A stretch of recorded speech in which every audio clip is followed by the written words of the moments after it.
नमस्कार, SPT news में आपका स्वागत है। पेश है राजस्थान जोधपुर बीकानेर जिले की बड़ी खबरें।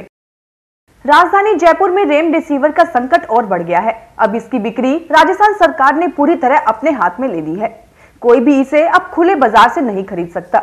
सरकार की कमेटी निजी अस्पतालों की डिमांड की सच्चाई पता करने के बाद ही अस्पतालों को रेमडेसिविर जारी करेगी, जबकि सरकारी अस्पताल में रेमडेसिविर ट्रीटिंग डॉक्टर के लिखने के बाद रोगी के परिजन को उस पर दस्तखत करने होंगे और इंजेक्शन लगने के बाद खाली वॉयल ड्रग स्टोर में फिर जमा करानी होगी।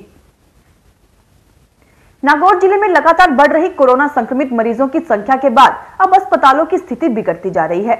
इसी के चलते पिछले दिनों जिले के चिकित्सा अधिकारियों के साथ बैठक में मेड़ता और डेगाना में सीएचसी स्तर पर सामने आई सुविधाओं की कमी को लेकर राजसमंद संसदीय क्षेत्र की मेड़ता और डेगाना विधानसभा में कोरोना महामारी से दो हाथ करने के लिए 63.56 लाख रुपए के चिकित्सा उपकरण उपलब्ध करवाने की सांसद मत से स्वीकृति प्रदान की है। राजस्थान में एक तरफ कोरोना केस और संक्रमण से होने वाली मौतों का आंकड़ा हर रोज बढ़ रहा है, इसके बाद भी लोग कोविड प्रोटोकॉल का पालन नहीं कर रहे हैं।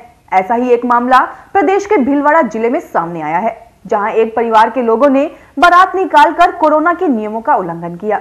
बारात के साथ ही दूल्हे को घोड़ी पर बैठाकर बारात निकाल रहे हैं। इसकी सूचना पुलिस को दी गई तो मौके पर पहुंची पुलिस ने बारात रोक दी। भीलवाड़ा के एएसपी ने कहा कि बारात निकालने वालों के खिलाफ कानूनी कार्रवाई की जा रही है, उन्हें गिरफ्तार किया जाएगा।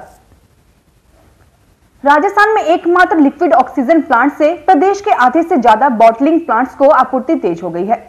भिवाड़ी स्थित आइनॉक्स प्लांट में हर दिन करीब 120 किलो लीटर लिक्विड ऑक्सीजन तैयार हो रही है। इसमें से राजस्थान से बाहर दिल्ली को सिर्फ 20 केएल ऑक्सीजन की ही भेजी जा रही है, यानी 100 केएल अपने प्रदेश को ही मिल रही है। इससे राज्य में विभिन्न बॉटलिंग प्लांट्स को अब लिक्विड मिलना सुगम हो रहा है। राज्य के आधे से ज्यादा यानी करीब 15,000 से ज्यादा सिलेंडर को इस ऑक्सीजन से भरा जा रहा है। दौसा जिले में दिनों दिन बढ़ते कोरोना संक्रमण से अस्पतालों में संसाधन कम पड़ने लगे हैं। इससे चिंतित जिला प्रशासन आमजन से घरों में रहने व गाइडलाइन की पालना करने की बार बार अपील कर रहा है। शुक्रवार को कलेक्टर पीयूष समारिया ने जिले वासियों से आह्वान किया है कि अब कोरोना खतरनाक रूप ले चुका है। अति आवश्यक सेवाओं को छोड़कर अन्य काम, मौज मस्ती, शादी की दावत में जाना स्वयं और परिवार की जान खतरे में डालने के समान है।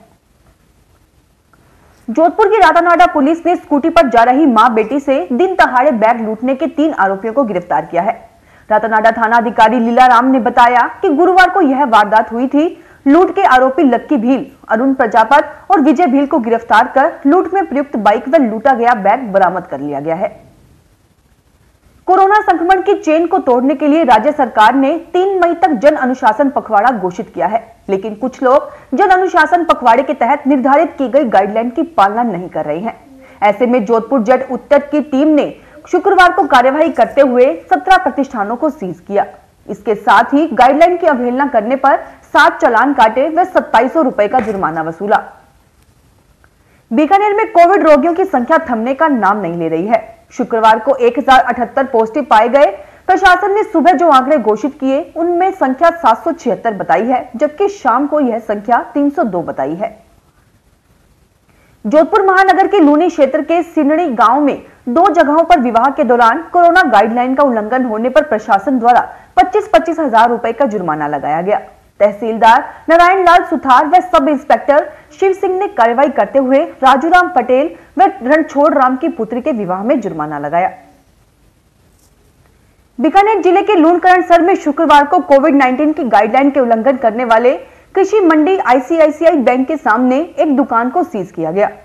उपखंड अधिकारी भागीरथ साख के निर्देश पर कार्रवाई की गई। वहीं रेलवे स्टेशन के सामने खुशबू व कुश साड़ी सेंटर की दुकान को भी सीज किया गया है। जोधपुर के पुलिस कमिश्नर जोस मोहन ने शुक्रवार को शहर में जन अनुशासन पखवाड़ा के तहत की गई व्यवस्थाओं का जायजा लिया। उन्होंने कई स्थानों पर निरीक्षण किया और वहां तैनात पुलिस कर्मियों को गाइडलाइन की पालना करवाने के लिए सख्ती बरतने के निर्देश दिए। बीकानेर जिला कलेक्टर नमित मेहता ने शुक्रवार सुबह वरिष्ठ चिकित्सकों और प्रशासनिक अधिकारियों की बैठक लेकर उपलब्ध ऑक्सीजन के समुचित और न्याय संगत उपयोग के निर्देश दिए। इससे पहले गुरुवार देर रात उन्होंने एमसीएच विंग में ऑक्सीजन सप्लाई व्यवस्था का अवलोकन किया था। बैठक के दौरान उन्होंने कहा कि ऑक्सीजन का अपव्यय किसी भी कीमत पर नहीं हो, इसके लिए प्रत्येक बेड की मॉनिटरिंग की जाए। जोधपुर के डीसीपी पूर्व धर्मेंद्र सिंह यादव ने शुक्रवार को जन अनुशासन पखवाड़ा की गाइडलाइन की पालना करवाने के लिए पावटा चौराहे पर निरीक्षण किया। इस दौरान उन्होंने कहा कि वीकेंड कर्फ्यू के गाइडलाइन की पालना सख्ती से करवाई जाए।